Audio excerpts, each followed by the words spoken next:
brought to you by Nova शुद्ध घी। जब जब खाए दिल खुश हो जाए, सदियों का नोवा शुद्ध देसी घी, सपना स्वस्थ भारत का। I love ghee. एमसीडी के 12 वार्ड पर उपचुनाव के लिए वोटिंग खत्म हो गई है और अब महज कुछ घंटे बाद चुनावी नतीजे भी सामने आ जाएंगे। लेकिन इस बार एमसीडी वार्ड में जो सबसे ज़्यादा सुर्खियों में रहा वो वार्ड था चांदनी महल वार्ड। और अब चांदनी महल की जनता और दिल्ली की और जनता भी ये जानना चाहती है कि अब आखिरकार चुनावी नतीजों से पहले जनता का रुझान क्या है, जनता का एग्जिट पोल क्या है और जनता किसे जिता रही है। तो चांदनी महल वार्ड की बात अगर दिनेश करें तो इस बार कितना प्रतिशत मतदान यहां पर दर्ज किया गया? देखिए 55% जो वोट परसेंटेज है वो चांदनी महल में जो है वो हुआ। और सबसे ज़्यादा दिल्ली में 12 सीटों पर कहीं अगर वोटिंग हुई तो वो चांदनी महल में हुई।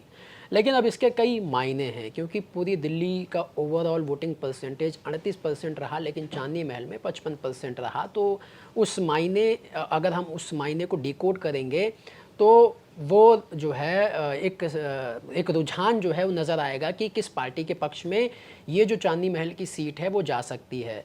तो यहाँ पर जो अब क्योंकि काउंटिंग में महज चंद घंटे ही बाकी हैं, तो ऐसे में ये जो जिस दिन वोटिंग भी हुई और जो पूरा प्रचार कैंपेन रहा, तो एक बात तो साफ है कि यहाँ पर जो लड़ाई है वो आम आदमी पार्टी वर्सेस बगावत करने वाले शोएब इकबाल और उनके बेटे आले इकबाल के बीच में है।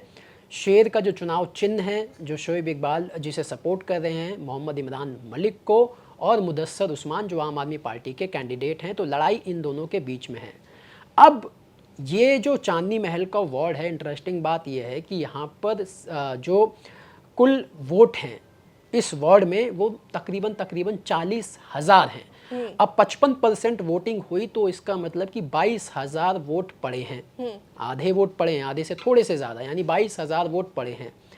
2022 में 17,000 वोटों से आम आदमी पार्टी जीती थी, क्योंकि एक तरफा जीत थी, सामने कोई था ही नहीं, लड़ाई किसी से थी ही नहीं। अब ये जो 22,000 वोट पड़े हैं 30 तारीख को, अब इस 22,000 वोट में अगर हम थोड़ा सा काट छांट इसमें करें तो मान लीजिए कांग्रेस कुछ वोट ले जाएगी, बीजेपी भी कुछ वोट ले जाएगी, तो आम आदमी पार्टी और शोएब इकबाल के बीच में 16-17 हज़ार वोट जो है वो डिवाइड होंगे। और जिस तरफ वोट ज़्यादा जाएंगे वही जीतेगा, ये तो फैक्ट है जी। अब दोनों पार्टी, जो आम आदमी पार्टी और शोएब इकबाल, तो जैसा हम लगातार इस सीट की हमने बहुत ज़्यादा चर्चा की है और शुरुआत से ही, और खुद मैंने जाकर ये इस सीट पर भी आप गए थे कवर भी किया है। तो यहाँ पर जब आप ग्राउंड पे भी दिनेश गए थे तो जो वहाँ के स्थानीय लोग थे उनकी वो भी बहुत खुलकर अपनी प्रतिक्रिया देते हुए नजर आए थे। क्या कुछ उनका रुझान था वोटिंग से पहले और वोटिंग के बाद जब हमारे और सहयोगी भी चांदनी महल पहुंचे तो भी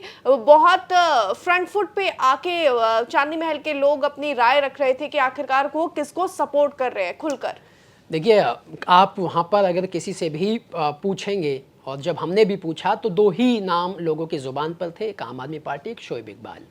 इक्का दुक्का कांग्रेस भी थे, और जैसा हमने कहा कि 22,000 वोट पड़े हैं तो उसमें से कुछ वोट कांग्रेस का निकाल दीजिए और कुछ वोट बीजेपी का निकाल दीजिए, तो 15-16 हज़ार 17 हज़ार मैक्सिमम वोटों की यहाँ पर लड़ाई है जो आम आदमी पार्टी और शोएब इकबाल के बीच में बटेगा। तो ऐसे में साफ लेकिन है, अब यहाँ पर जो आंकड़ा बता रहे, क्योंकि इस बार वोट ही बहुत कम पड़े हैं, वोटिंग परसेंटेज ही बहुत कम है ओवरऑल उपचुनाव में। अगर 15 से 17 हज़ार आप कह रहे हैं कि इन दोनों के बीच लड़ाई हुई है, पिछली बार तो मार्जिन ही 17,000 से ज्यादा था। वही तो इस बार यही जो है वोटिंग परसेंटेज ने पूरी जो कहानी है वो पलट कर रख दी है चांदनी महल वार्ड में। और ऐसे में साफ है कि जिस भी कैंडिडेट को 9,000 या 10,000 वोट मिल गया वो जीत जाएगा। वोट मार्जिन तो आम आदमी पार्टी भी अब ये जानती है कि इतना 17,000 का तो नहीं रहने वाला, क्योंकि वोट ही नहीं पड़ा ना। तो ऐसे में आम आदमी पार्टी की पेशानी पर बल तो आ रहा होगा, चिंताएं की लकीरें खींची हुई हैं, पहली चीज़। दूसरी चीज़ आपने देखा होगा कि वोटिंग के बाद भी सौरभ भारद्वाज इलाके में बने हुए, तो उन्होंने एक वीडियो डाला था ना कि हम गाना सुन रहे हैं चांदनी महल में, लोग जो है उन्हें, तो ये दर्शाता है कि वोटिंग के बाद भी सौरभ भारद्वाज इलाके में टिके हुए हैं, बूथ पे जो उनके BLA थे उनसे फीडबैक ले रहे हैं कि भाई, क्योंकि नतीजे जो है भले ही 3 तारीख को आएंगे, लेकिन जो पॉलिटिकल पार्टियां होती हैं उनको एक अंदाज़ा हो जाता है, क्योंकि जो उनके BLA होते हैं, जो बूथ के बाहर टेबल लगा के बैठते हैं, तो उनका जो वोटर होता है उन्हीं से पर्ची लेता है। तो कितनी पर्चियां आम आदमी पार्टी के टेबल से गई हैं, कितनी शोएब इकबाल के टेबल से गई हैं, तो उन लोगों को अंदाज़ा हो जाता है, पहली चीज़। दूसरी चीज़ ये कि शोएब इकबाल बहुत ज़्यादा कॉन्फिडेंट नज़र आ रहे हैं, क्योंकि 10,000 वोट ही चाहिए जीतने के लिए, जिस हिसाब से वोटिंग हुई है। अब शोएब इकबाल इतने बड़े नेता, शेरे दिल्ली का उन्हें जो है खिताब मिला हुआ है, उनके बेटे खुद सिटिंग MLA हैं। तो ऐसे में ये पूरा चुनाव क्या था, इस पूरे चुनाव का परसेप्शन क्या था, बीजेपी ने क्या परसेप्शन बनाया कि भाई हमारी सरकार है हर जगह, MCD में भी है, दिल्ली सरकार में भी हैं, हम केंद्र में भी हैं, तो ऐसे में अगर आपको विकास चाहिए तो आप हमें वोट दीजिए, तभी आपका विकास होगा। चांदनी महल में तो बीजेपी है नहीं जी। अब वहां का परसेप्शन क्या है लोगों के बीच में, यही ना कि भाई यहाँ के MLA तो 2030 तक तो शोएब इकबाल ही रहेंगे। अब ऐसे में अगर हम उनको वोट नहीं देंगे तो हमारे काम कैसे होंगे, तो ये परसेप्शन गया। शोएब इकबाल जो है लगातार अपनी कैंपेनिंग में कह रहे थे कि भाई आले ने जो है वो 4 मंजिल 5 मंजिल जो है मीटर लगवाने का काम कर दिया है, शुरू हो गया है। तो अब आप मीटर लगवा सकते हैं। तो वो कहीं ना कहीं वोटर्स के दिमाग में ये पोर्ट्रे कर रहे थे कि काम आपके यहीं से होंगे, और अगर आपने मेरा कैंडिडेट नहीं जिताया तो फिर जो है आपके काम कैसे होंगे। तो जनता को तो ओवरऑल देखिए काम और चांदनी महल में ये देखा गया कि कैंडिडेट के चेहरे से ज्यादा जो उसका शीर्ष नेतृत्व है उसके चेहरे पे पार्टी के ऊपर वोट जरूर पड़े। शोएब इकबाल भले ही चुनावी मैदान में खुद नहीं खड़े हुए, लेकिन शोएब इकबाल के नाम पर चांदनी महल की जनता वोट करती हुई नजर आई, और यही बात आम आदमी पार्टी के लिए भी साबित होती है। देखिए 2022 में ये जो 2 फैक्टर आप कह रही हैं, ये दोनों आम आदमी पार्टी के पक्ष में था, क्योंकि पार्टी का झंडा था, शोएब इकबाल का चेहरा था। हाँ। आले इकबाल भी उस समय जो है खुद कैंडिडेट थे, तो हाँ। शोएब इकबाल के बेटे आले इकबाल तो चेहरा भी था, झंडा भी था। यही वजह थी कि 17,000 वोटों से उनकी जीत हुई। लेकिन अब लड़ाई ही यही है कि आम आदमी पार्टी ये दिखाना चाहती है कि भाई जो आपकी जीत हुई 2017 में, या आप विधानसभा में जो आपके बेटे जीते आले इकबाल, वो पार्टी के झंडे पे जीते हैं, ना कि चेहरे पर जीते हैं। अब शोएब इकबाल ये दिखाना चाहते हैं आम आदमी पार्टी को अपनी सियासी ताकत की नहीं, अभी भी ना सिर्फ चांदनी महल बल्कि मटिया महल में शोएब इकबाल का सिक्का चलता है, शोएब इकबाल के चेहरे पर वोट पड़ता है। अच्छा, वो इस खुमार में इसलिए भी हैं क्योंकि 6 बार अगर वो विधायक रहे तो पार्टी एक पार्टी से नहीं रहे ना, अलग अलग पार्टी से रहे। हाँ। तो इसका मतलब JDU जैसी पार्टी से रहे, जिसका दिल्ली में अब कोई अस्तित्व नहीं है, पहले तो था थोड़ा बहुत। तो अलग अलग पार्टी से वो MLA अगर बने हैं, तो इसका मतलब साफ है कि उनके चेहरे की सियासी अहमियत कितनी है जी। और उसी सियासी अहमियत को इस बार वो अपनी ताकत के रूप में आम आदमी पार्टी को दिखाना चाहते हो। जैसा हमने जैसा कहा कि 10,000 ही तो वोट चाहिए, तो और वो भी चांदनी महल तो उनका गढ़ रहा है जी। चांदनी महल से उनकी सियासत शुरू हुई है, उस गली कूचे से।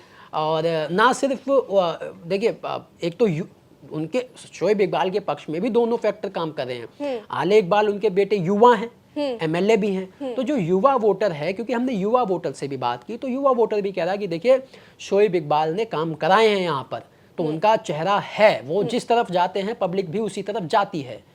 और यही 2022 में आम आदमी पार्टी की जीत का बड़ा फैक्टर बना था। और इस बार जो है शोएब इकबाल के लिए 10,000 वोट लाना जो है वो बहुत टेढ़ी खीर नहीं है, उनके चेहरे पर इतना वोट तो आएगा ही। तो इसीलिए यहाँ से शोएब इकबाल मेरे हिसाब से तो लीड कर रहे हैं, आम आदमी पार्टी यहाँ से चुनाव हार सकती है जी। तो अगर आकलन की बात की जाए और ग्राउंड पर चूंकि हम उतरे और ग्राउंड पर लोगों की राय हमने जानी, उस हिसाब से तो ये एग्जिट पोल यही बता रहा है कि चांदनी महल वार्ड पे ना आम आदमी पार्टी, ना बीजेपी, ना कांग्रेस, बल्कि एक निर्दलीय उम्मीदवार जो कि शोएब इकबाल द्वारा खड़े किए गए हैं, शायद वो जीत सकते हैं। तो देखिए, अब यहीं से एक सवाल खड़ा होता है कि मान लीजिए कि रिजल्ट अगर पलट जाता है, शोएब इकबाल जीत जाते हैं, तो आम आदमी पार्टी का फिर मटिया महल विधानसभा में सियासत का क्या होगा, उनकी आगे की रणनीति क्या होगी। क्योंकि तल्ख तेवल तो दिखा दिए हैं शोएब इकबाल और आले मोहम्मद इकबाल ने, अब ये तल्ख तेवल जो है आम आदमी पार्टी को भारी पड़ेंगे। तो फिर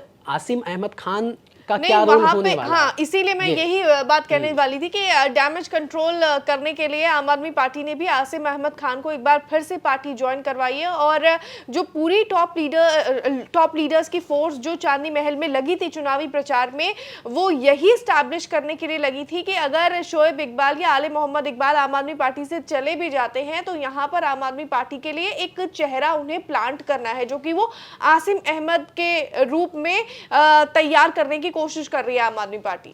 पर हम वही तो कह रहे हैं ना कि मान लीजिए शोएब इकबाल जीत गए, मान लीजिए, वो तो फाइनल नतीजे खैर कल आएंगे, लेकिन मान लीजिए कि शोएब इकबाल अगर जीत गए तो आसिम अहमद खान के चेहरे की कितनी वैल्यू रह जाएगी कि चुनाव के बीच पार्टी उन्हें ज्वाइन कराएगी, उसके बावजूद आम आदमी पार्टी हार गई जी, तो फिर आम आदमी पार्टी को सोचना होगा। और देखिए फिर सियासत पर में ये भी तो है ना दिनेश कि ये जो टर्म है वो ज्यादा लंबा नहीं है, 1-1.5 साल का टर्म होगा जो भी यहाँ से पार्षद बनेगा। 2027 में एक बार फिर से चुनाव है, तो इसलिए तो 2027 के चुनाव में तो फिर मटिया महल पूरी विधानसभा में चुनाव होगा, तो जी। मटिया महल में 5 वार्ड आते हैं, तो जी। उस 5 वार्ड में जो है शोएब इकबाल का प्रभाव होगा।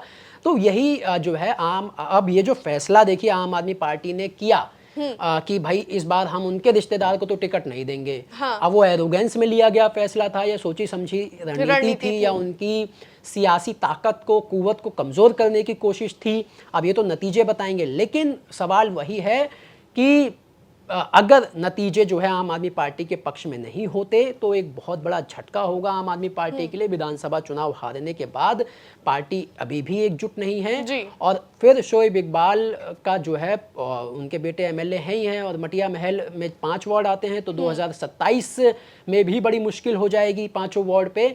तो आगे की रणनीति क्या होगी, क्या आम आदमी पार्टी किस तरीके से फिर मटिया महल में सियासत करेगी, आसिम अहमद खान के जरिए करेगी, या फिर चुनाव के जो भी नतीजे रहेंगे उसके बाद जो है वो पर्दे के पीछे जिसे टेबल टॉक्स बोलते हैं वो शोएब इकबाल या आले इकबाल से की जाएगी, क्योंकि एमएलए तो अभी भी आम आदमी पार्टी से ही है। आले इकबाल पार्टी की बैठकों में जाएंगे, जब पार्टी की बैठक होगी, विधानसभा सत्र होगा, तो बहुत लंबा समय है मनाने के लिए एक दूसरे को। लेकिन जो भी होगा वो नतीजे तय करेंगे। जो अभी तक हमने बात की, ये तो एक सिनेरियो हमने रखा, लेकिन कल का दिन जो है वो चांदनी महल के लिए बहुत इंपॉर्टेंट होने वाला है, क्योंकि चांदनी महल वो सीट है जिसकी वजह से आम आदमी पार्टी में दरार हुई। अब उसके बाद आगे की सियासत क्या रुख अपनाएगी वो तो कल के नतीजों के बाद ही सामने आएगा। लेकिन इस आकलन से ये तो तय हो गया है कि चांदनी महल वार्ड में फिलहाल एज जो है वो निर्दलीय उम्मीदवार मोहम्मद इमरान को है, जो कि शोएब इकबाल द्वारा खड़े किए गए